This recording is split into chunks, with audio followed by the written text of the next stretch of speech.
अवधूत चिंतन श्री गुरुदेव दत्त श्री स्वामी समर्थ. नमस्कार स्वामी भक्तांनो, आपल्या सर्वांच्या लाडक्या आणि श्रद्धेच्या अशा श्री स्वामी समर्थ या मराठमोळ्या चॅनलवर तुमचं सर्वांचं मनपूर्वक स्वागत.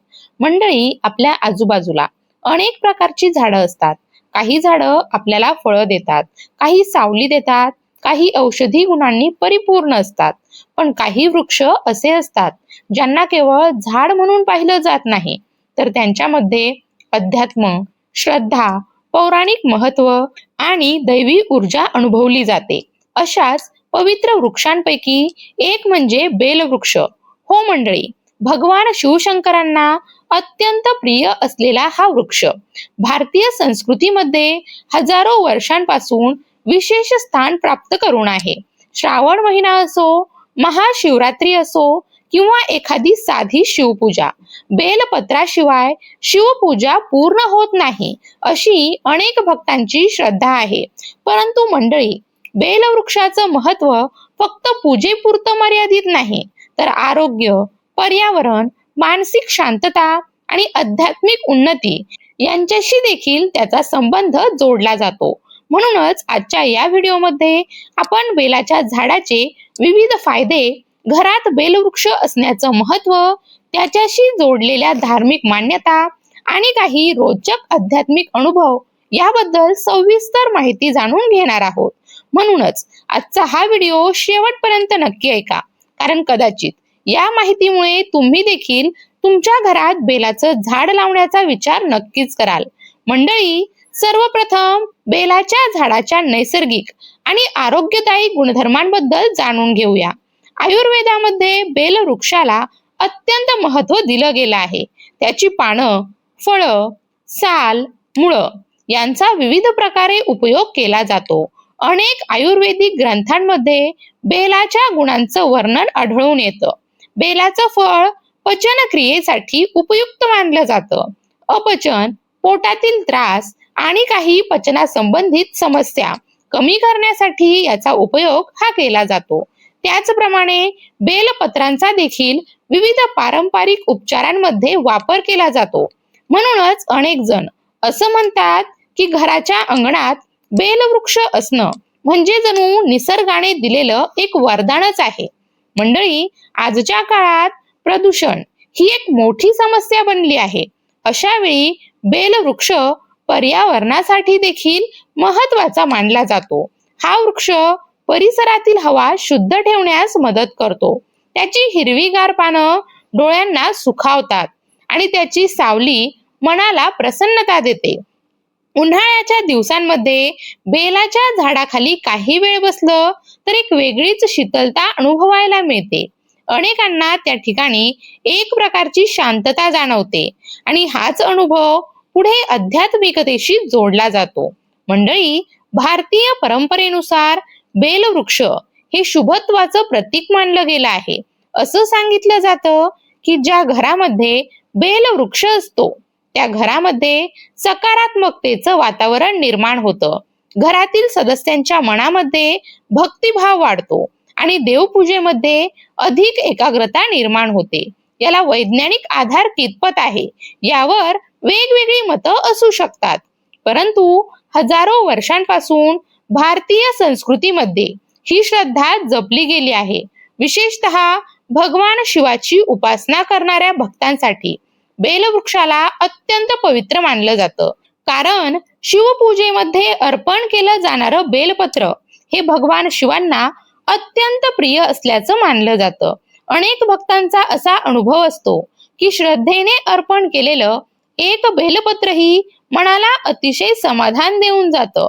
श्रावण महिन्यामध्ये तर अनेक भक्त पहाटे उठून स्वतः बेलपत्र गोळा करतात आणि भक्तिभावाने शिवलिंगावर अर्पण करतात. त्यावेळी मिळणारी मानसिक शांती आणि भक्तीचा आनंद हा शब्दांमध्ये व्यक्त करणं कठीण असतं. मंडळी, बेलाच्या झाडाखाली बसून ध्यान करणं किंवा नामस्मरण करणं याला देखील विशेष महत्व दिलं गेलं आहे.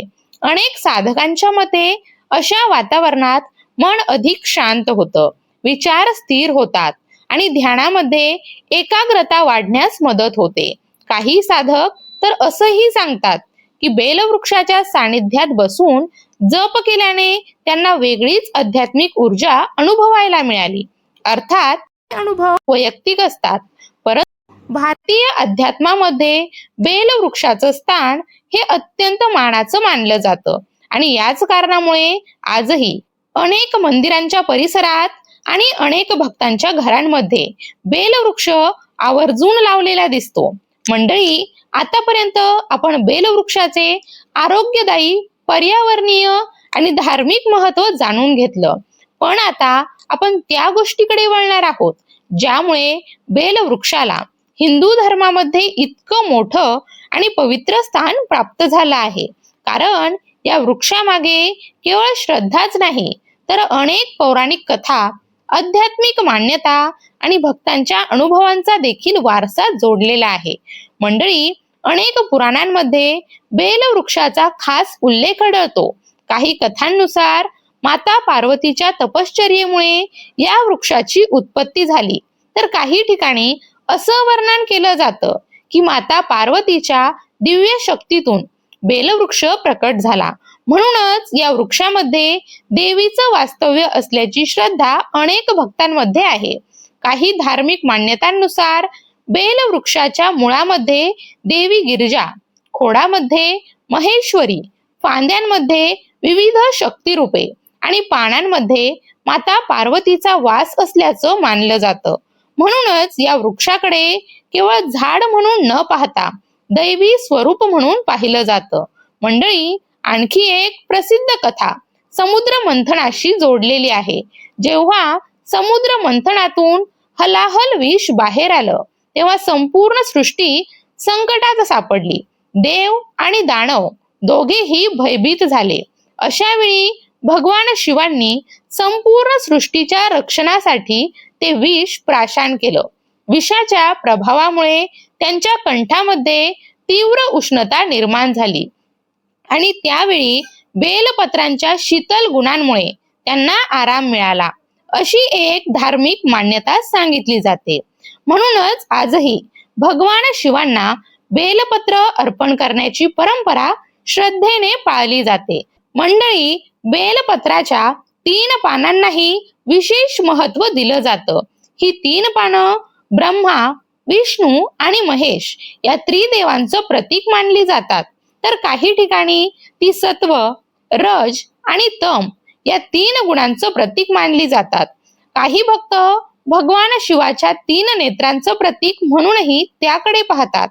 म्हणूनच शिवपूजेमध्ये शक्यतो 3 पानांचं पूर्ण बेलपत्र अर्पण करण्याला महत्त्व दिलं जातं. मंडळी, असंही सांगितलं जातं की श्रद्धेने अर्पण केलेलं एक बेलपत्र हजारो फुलांच्या अर्पणा इतकं पुण्य प्रदान करतं.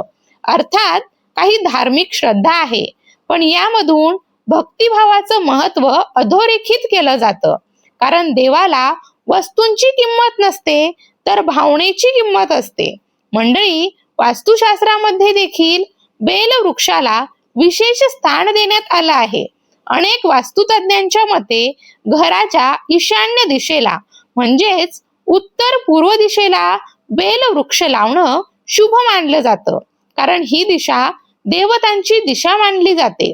तर काही मान्यतांनुसार उत्तर पश्चिम दिशेला बेलवृक्ष असल्यास यश आणि कीर्ती प्राप्त होण्यास मदत होते.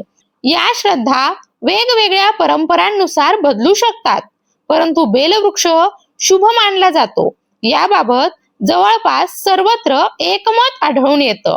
मंडळी, काही भक्तांचा असा अनुभव असतो की घरामध्ये बेलवृक्ष आल्यानंतर वातावरणात एक वेगळीच प्रसन्नता जाणवू लागते.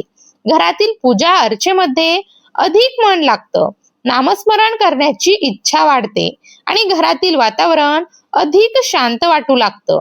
हे अनुभव व्यक्तिनिहाय वेगळे असू शकतात, परंतु श्रद्धेच्या जगात अशा अनुभवांना विशेष स्थान दिलं जातं. मंडळी, स्कंद पुराणामध्ये देखील बेलवृक्षाचं महत्त्व सांगितलं गेल्याचं मानलं जातं. असं सांगितलं जातं की बेलवृक्षाच्या मुळाशी सर्व तीर्थांचं वास्तव्य असतं आणि श्रद्धेने त्याची परिक्रमा केल्यास तीर्थयात्रे इतकं पुण्य प्राप्त होतं. अनेक भक्त आजही श्रद्धेने बेलवृक्षाची प्रदक्षिणा घालतात आणि भगवान शिवांचं स्मरण करतात. मंडळी, बेलवृक्षाची लागवड करताना काही गोष्टी लक्षात ठेवणं आवश्यक मानलं जातं. या वृक्षाला पुरेसा सूर्यप्रकाश मिळणं गरजेचं असतं. मातीमध्ये पाण्याचा निचरा चांगला व्हावा याची काळजी घ्यावी. नियमित पाणी द्यावं, पण अति पाणी टाळावं. आणि सर्वात महत्वाचं म्हणजे झाडाची भक्ती करावी, पण त्याचबरोबर त्याची योग्य काळजी देखील घ्यावी. मंडळी, अनेक परंपरांमध्ये अष्टमी, अमावस्या, चतुर्थी, चतुर्दशी, संक्रांत आणि सोमवारी बेलपत्र तोडणं टाळावं अशी देखील श्रद्धा सांगितली जाते. म्हणून पूजेसाठी आवश्यक असलेली बेलपत्र आदल्या दिवशीच तोडून ठेवली जातात. तसेच शिवपूजेमध्ये अर्पण केलं जाणारं बेलपत्र स्वच्छ, ताजं आणि शक्यतो 3 पानांचं असावं असं देखील मानलं जातं. मंडळी, आजच्या धावपळीच्या जीवनात मानसिक तणाव, अस्वस्थता आणि अस्थिरता वाढताना दिसत आहे. अशा वेळी निसर्गाशी जोडणं, झाडं लावणं आणि काही वेळा शांततेत घालवणं ही सुद्धा एक प्रकारची साधनाच आहे. बेलवृक्ष आपल्याला याच गोष्टीची आठवण करून देतो.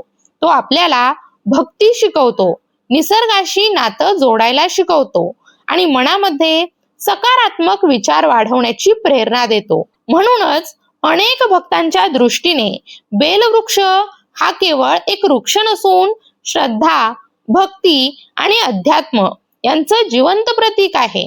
मंडळी, तुमच्या घरात बेलवृक्ष आहे का? असल्यास त्या वृक्षाशी संबंधित तुमचे अनुभव मला कमेंटमध्ये नक्की सांगा. तुम्हाला बेलवृक्षामुळे काही सकारात्मक अनुभव आले असतील तर ते देखील इतर भक्तांबरोबर नक्की शेअर करा. तुमच्या अनुभवातून अनेकांना प्रेरणा मिळू शकते. व्हिडिओ आवडला असेल तर लाईक करा, तुमच्या मित्रपरिवारात आणि नातेवाईकांमध्ये शेअर करा आणि अशाच धार्मिक, आध्यात्मिक, वास्तुशास्त्र, ज्योतिषशास्त्र आणि भक्तिमय माहितींसाठी आपल्या लाडक्या श्री स्वामी समर्थ यूट्यूब चॅनलला नक्की सबस्क्राईब करा. शेवटी स्वामी समर्थ महाराजांच्या चरणी एकच प्रार्थना, आपल्या सर्वांच्या जीवनात सुख, समृद्धी, आरोग्य आणि आनंद नांदो हीच स्वामी चरणी प्रार्थना करते. भिवू नको, स्वामी सदैव पाठीशी आहेत.